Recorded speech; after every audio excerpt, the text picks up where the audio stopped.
ওয়াকফ ওয়াকফ ওয়াকফ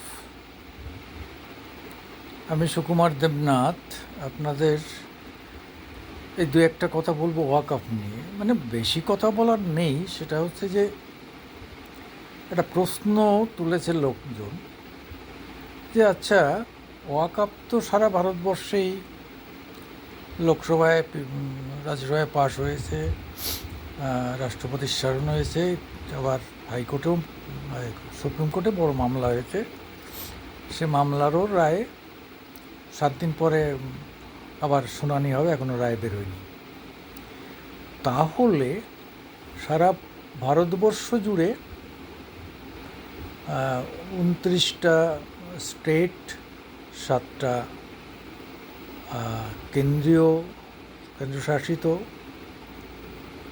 অঞ্চলে এটা লাগু হয়েছে। তাহলে হাঙ্গামা হলো কোথায়? দুটো জায়গায়। একটা হচ্ছে যোগীর রাজ্যে, আর একটা হচ্ছে মুর্শিদাবাদে, আমাদের রাজ্যে। তা আমাদের রাজ্যেরটা সব কিছুর উপরে চলে গেল, মানুষ খুন হলো, ঘরবাড়ি জ্বলল, গ্রাম ছাড়া হয়ে গেল, গ্রামের পর গ্রাম মানুষ সব ছাড়া হলো, বিদেশিরা এসে ঢুকে হামলা করলো, এত ঘটনা ঘটল কেন?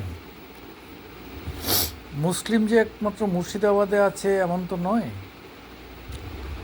মুর্শিদাবাদের মতো ভারতবর্ষে বহু জেলা আছে যেখানে মুসলিমরা 60-70%, এখানে তো 66%, 70% মুসলিমও আছে, সেখানে কিন্তু কিছু হয়নি।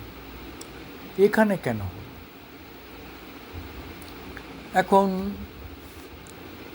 সরকার দোষ দিচ্ছে এটা বিএসএফ করিয়েছে, বিজেপি দোষ দিচ্ছে এটা বাংলাদেশি মুসলিমরা আর এখানকার মুসলিমরা মিলে করেছে, আর অন্যান্য কিছু লোক আছে তারা, যেমন কংগ্রেস, সিপিএম, তারা মানে ওই সরকারকেও দোষ দিচ্ছে, বিজেপিকেও দোষ দিচ্ছে। মানে সবাই রাজনীতি করছে, কিন্তু মূল আমাদের সাম্প্রদায়িক এই যে বিষয়গুলো, এগুলো তো আমাদের মানবিকতা বিরোধী, মানবতা বিরোধী। আমরা আগে এর থেকে মুক্ত হলে আমাদের এই সমাজ পরিবার বাঁচবে, কিন্তু আমরা সেখানেও যদি রাজনীতি নিয়ে ভাবি তাহলে এই সমাজকে বাঁচাবে কি, মানুষগুলোকে বাঁচাবে কি? 3টে খুন হলো, 10 জনের দূরে বসে চোখের জল ফেললো, আর বাকি 100 জনে তার থেকে রাজনীতির রুটি সেঁকতে শুরু করলো। আমি দলমত নির্বিশেষে সবাইকে বলছি, এটা কি কাম্য? এটা কি অভিপ্রেত? না। আমরা সবাই জানি, মুখে বলার সময় বলবো না না অনভিপ্রেত, কিন্তু রুটি শেখার সময় আমরা রুটিটা নিয়ে ছুটে আসবো এই আগুনের কাছে।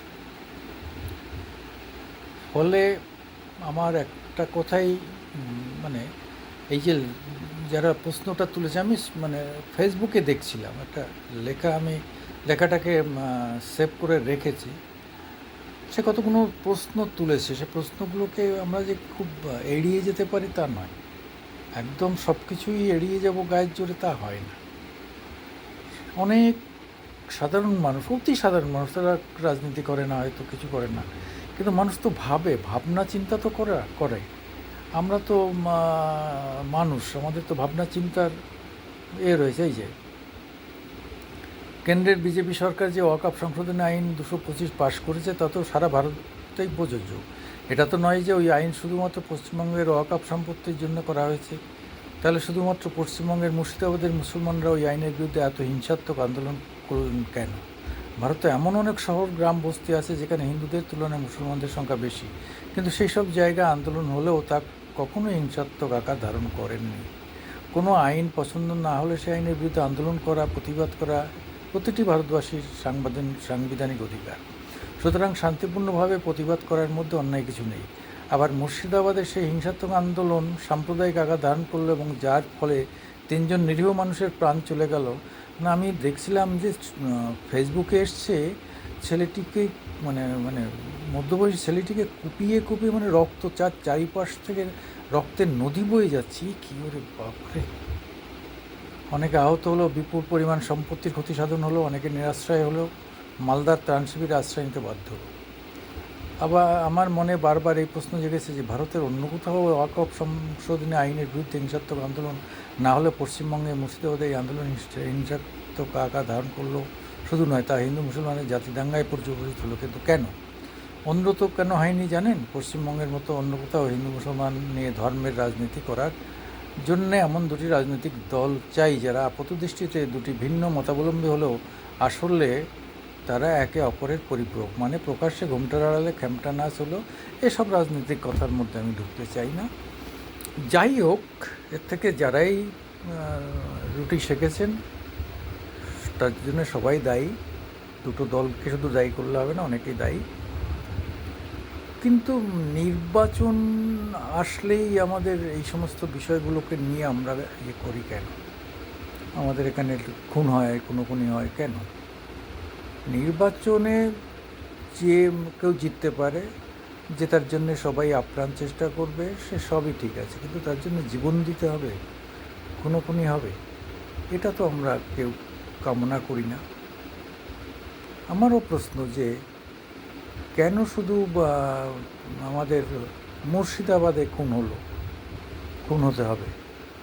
আবার শুনলাম যে যোগীর রাজ্যে কয়েকটা জায়গাতে হিন্দু মুসলমানদের মধ্যে ব্যাপক ইয়ে হয়েছে, অনেক মুসলিমদের ঘরবাড়িও ভেঙে দেওয়া হয়েছে, তারা এর প্রতিবাদ করেছে বলে। তো এইরকমভাবে দুটো রাজ্যে কেন হলো, এই প্রশ্নটা কিন্তু আমারও মনে জাগে।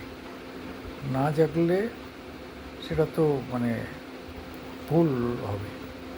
আজকে আরেকটা লেখা পড়ছিলাম অসাধারণ, যে কোনো এক মায়ানমারের কোনো এক সন্ন্যাসী,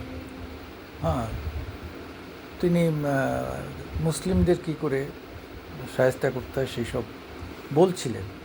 এবং পরে বুঝলাম যে হ্যাঁ, তারা এই ভাবনার থেকেই কিন্তু তারা এই মুসলিম রোহিঙ্গাদের তারা দেশ ছাড়া করেছে, তাদের এলাকা ছাড়া করেছে, আরাকান থেকে তাদের বিতাড়িত করেছে, তারা মুসলিম বলেই রোহিঙ্গারা। তো এইভাবে মানুষের মধ্যে এই সামান্য ধর্মকে সামনে নিয়ে এই ব্যাপারগুলো,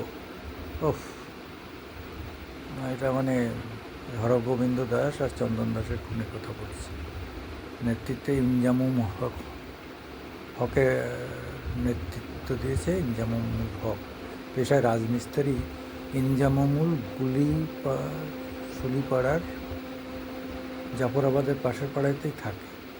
চিন্তা করুন, একটা কিসের মিস্ত্রি, সাধারণ গরিব ঘরের মানুষ, তাকে সে হয়ে গেল খুনি। এইবার তার জেলে ঢুকে গেল, এইবার তার ফাঁসি হবে কি যাবজ্জীবন হবে? তাহলে তার পরিবারটাও ধ্বংস হলো, তার লাইফটাও ধ্বংস হলো। তাহলে লাভটা কী হলো? 3জন মরেছে, আর আরও 1-2জন যাবজ্জীবন খাটবে, ফাঁসি হবে, তাদের লাইফটাও গেল। তাই এই খুনোখুনি করে লাভটা কী হচ্ছে? যাই হোক, আপনারা আমার সঙ্গে একমত নাও হতে পারেন, আপনাদের ভিন্ন মতামত থাকতে পারে, কিন্তু খুন কখনোই নয়, ধর্ম নিয়ে সাম্প্রদায়িকতা কখনো নয়, খুন তো নয়ই।